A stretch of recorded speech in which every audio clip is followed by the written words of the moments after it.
I almost died because of my best friend.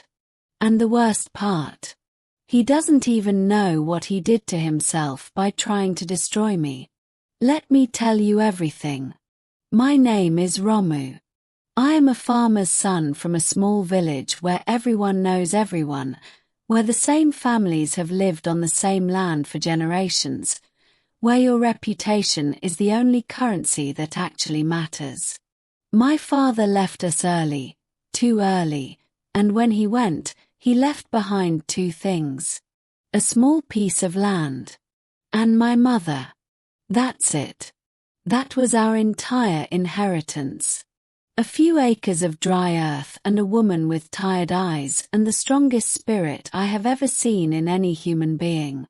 My mother never complained. Not once.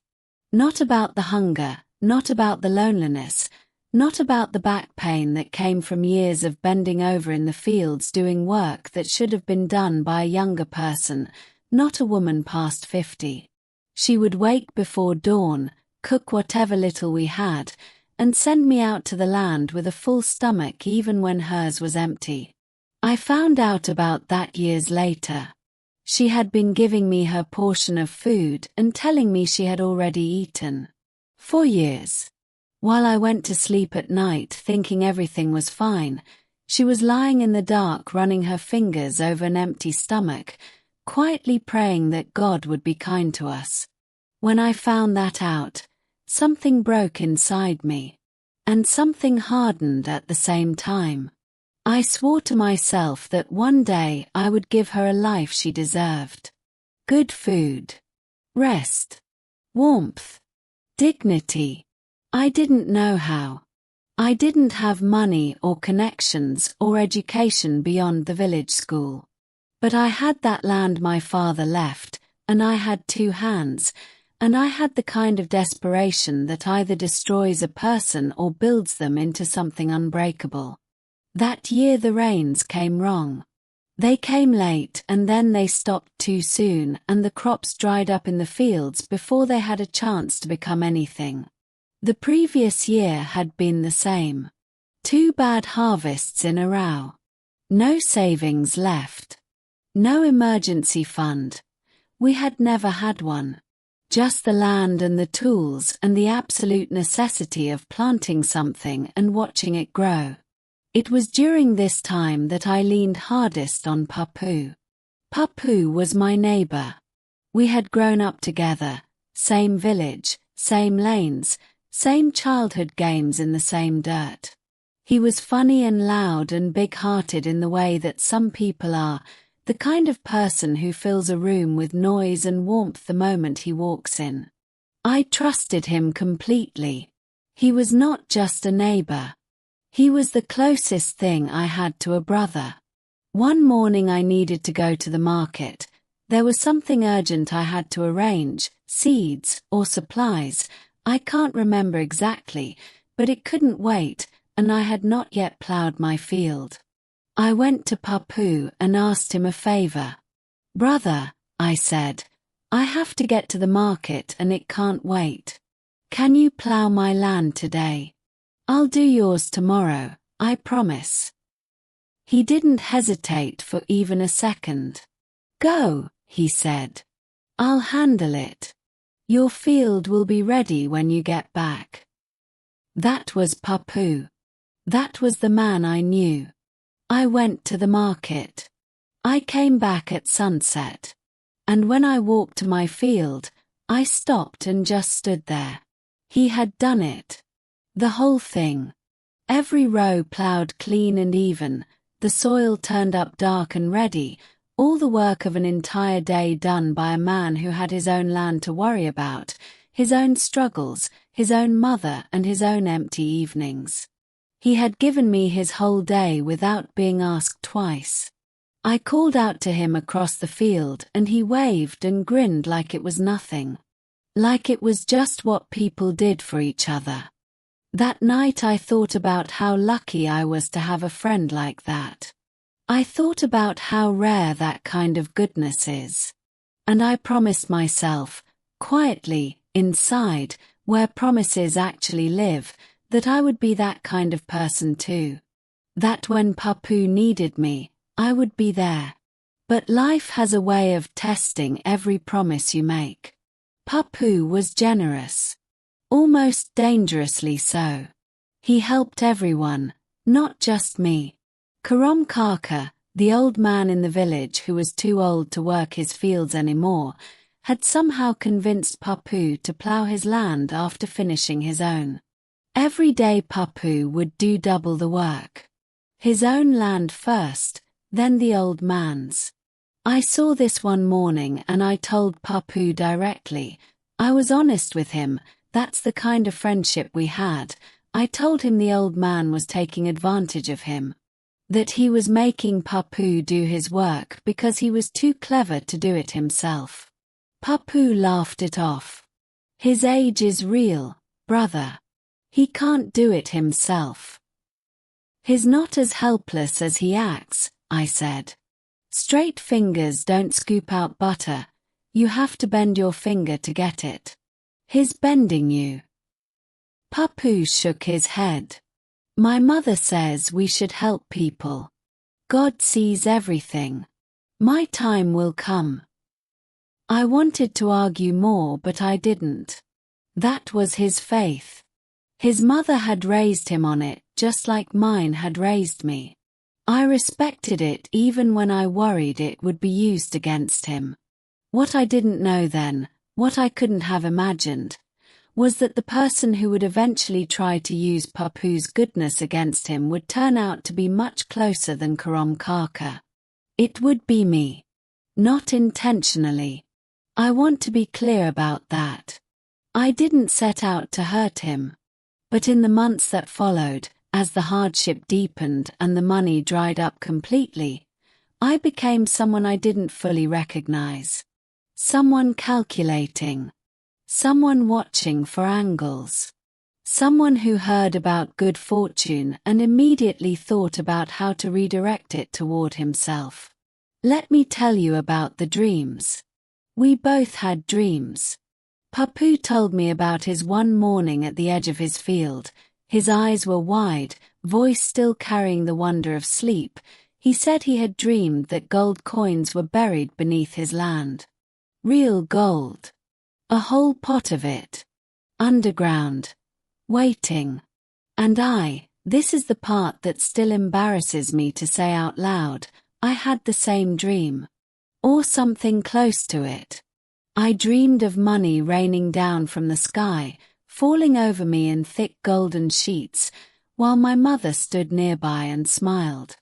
We laughed about it together in the morning sun. We called it our lottery. We joked about what we would do with the money. Buy better seeds. Fix the roof. Feed our mothers properly for once in our lives. But even as I was laughing, there was a part of my mind that was working. That was calculating. I had heard something, a rumor, village gossip, the kind of thing that travels from mouth to mouth with no clear origin, that the land in that part of the village had old things buried under it. Not recently. Old things. From a time before our grandfathers' grandfathers. Pots of old coins, maybe. Jewelry. The kind of buried wealth that occasionally surfaces when the earth is disturbed by a plough. Papu had been ploughing that land recently. His land, which was adjacent to mine. I felt it then. That small dark calculation. The thought that moved through my mind like a shadow before I could stop it. What if something really is down there? And what if it surfaces while Papu is working? And what if I could somehow make sure that when it does, I am the one standing next to it? I hate myself a little for this even now. But this is the truth. This is the confession. A few days later, while working near Papu's field, I saw it. I almost didn't. It was just a shape in the churned soil, half visible, clay-colored against the clay. But I stopped, looked closer, and my heart went sideways in my chest. A pot. An old one. Buried and now partially exposed by the ploughing. My hands were shaking when I looked around. No one else nearby. Just me and the birds and the late afternoon light.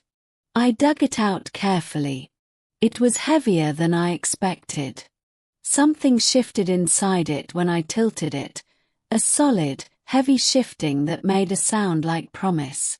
And then I saw them at the top. Just visible when I looked inside. Dark shapes. Moving. Spiders. Dozens of them. Clustered at the mouth of the pot, disturbed by the movement, beginning to spread across the inner surface. Dark and thick and the kind of fast that makes your stomach drop. I jerked back. Slammed the pot down. Stood there breathing hard with my heart hammering at the back of my throat. Poisonous. I knew from the look of them. The kind that could kill. The kind that children in the village were warned about from the time they could walk. And then, and this is the part one am most ashamed of, the calculation began again. But this time it was darker. This time it was not about finding treasure for myself. This time it was about something else. I thought about Papu. About how trusting he was. About how he believed in people, believed in goodness, believed that the universe would reward honest hands and honest hearts. About how he would open that pot without hesitation if someone told him it was full of gold. And I thought about what would happen to him if he did. I won't tell you that I went to Papu that same day with full premeditation and a detailed plan. It wasn't that clean. It wasn't that cold. It was messier than that. A combination of jealousy and desperation and exhaustion and the particular madness that comes from too many nights lying awake worrying about your mother's empty stomach and your empty future. I went to him that same evening and told him his dream had come true. The gold in your land, it's real, I said. I saw something buried there. I think it's a pot. Brother, I think your dream was real. I watched his face light up. That open, generous, completely trusting face. The same face that had grinned at me across the ploughed field. The same face that had said, "Go, I'll handle it." "Are you serious?" he said. "Go look," I said. "Tomorrow morning. It's there." And I went home. I want you to understand what I was doing. I was sending my best friend to open a pot of poisonous spiders. I had convinced myself it was not my fault, that I was just telling him what I had seen, that maybe the spiders would be gone by morning, that maybe he wouldn't get hurt, that maybe somehow it would all be fine. I had wrapped the cruelty in enough uncertainty that I could almost pretend it wasn't cruelty at all. That night I could not sleep. I lay in the dark and listened to my mother's breathing from the next room, steady and slow, and I thought about what I had done. About what kind of man does what I had just done. About whether this was who I had become, a man who sends his friend, his brother, to a pot full of poison so that I could somehow benefit from his loss. I got up before dawn. I went back to that field. The pot was exactly where I had left it. I stood over it in the grey light before sunrise, breathing the cold morning air, and I looked at it for a long time. Then I picked up a stick from the ground and very carefully, from a distance, tilted the pot. The spiders scattered. I gave them time. Checked again. Most of them gone, fled into the soil, back to wherever they came from. And then something caught the early light. Gold. Real gold. Not a hallucination. Not soil catching the light in some trick of early morning.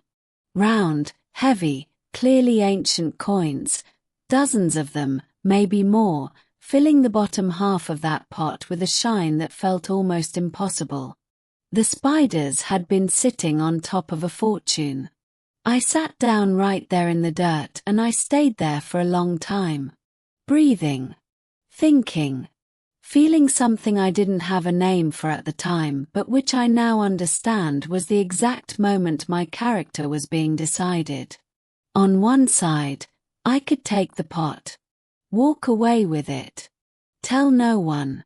This was Papu's land, but the pot was already in my hands and no one had seen me, and maybe this was the universe giving me what I had prayed for.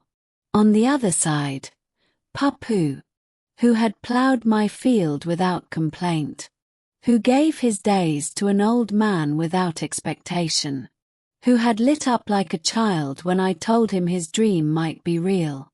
I thought about my mother. About what she had told me every time I complained that life was unfair, that other people had more, that good people finished last. She always said the same thing.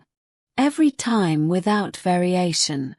The right path, she would say. Whatever comes on the right path, that is yours. The rest belongs to someone else. Don't touch what belongs to someone else. I took the pot. I carried it across the field. I knocked on Papu's door at sunrise. His face when he opened it, half asleep, confused, then seeing the pot in my hands and the golden light coming from inside it. That face is something I will carry with me for the rest of my life. The disbelief. The slow understanding. The tears that came before the smile did. The way real joy always arrives with grief mixed in. Brother, he said. He couldn't say anything else for a moment. It was in your land, I said. It's yours. What I did not tell him, what I have never told him to this day, was the part about the spiders. I couldn't look him in the eye and tell him that I had sent him to that pot knowing what was inside it. That for one long dark evening I had been willing to let him get hurt for the sake of my own small desperation. Instead I helped him carry it inside. I sat with him while he counted the coins. I watched his mother cry with her hands pressed together like prayer. And I felt two things at exactly the same time, a warmth so deep it was almost physical, and a shame so specific it had edges. Papu turned to me at one point and said, "You could have kept this. You found it. No one would have known." I didn't answer right away. My mother would have known, I said finally. And so would I. He looked at me for a long time. What happened after that, to Papu, to his mother, to my own life, all of it came from that one morning. The choice I made in the dirt in the grey light before sunrise. To carry something back to where it belonged instead of keeping it for myself. Papu shared the coins. He didn't have to. I told him to keep everything. It was his land, his fortune, his dream come true. But he insisted. He pressed a portion into my hands and looked at me in that simple, certain way he had, like the math was obvious and only someone confused would argue with it.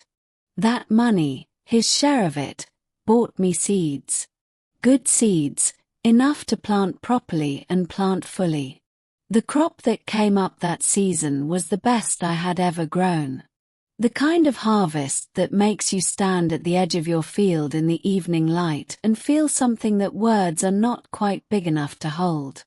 I bought my mother new clothes for the festival season. I bought her medicine for the joint pain she had been quietly ignoring for years.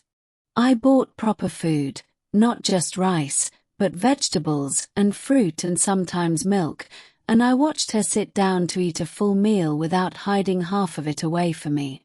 She cried the first time. She tried not to, but she did. She turned her face away and I pretended not to see. I think about the spiders a lot, even now. The way they were sitting right on top of something valuable, guarding it without knowing what they were guarding. The way something that could hurt you is sometimes sitting on top of exactly what you need. The way a man can look at a pot and only see the danger at the top and miss the treasure underneath. I almost did that. I almost sent my best friend to the danger and took the treasure for myself. The thing that saved me was not courage. It was not virtue exactly. It was my mother's voice in my head at 2 a.m, saying the same word she had said my whole life, patient and steady in the dark. The right path. Whatever comes on the right path, that is yours. I had spent years watching her live those words at a cost I didn't fully understand until I was an adult. She had gone hungry so I wouldn't have to. She had worked past the point of pain so I could rest. She had smiled at hardship until the hardship got tired of us and moved on. She never once tried to take what belonged to someone else. Not even a handful of grain.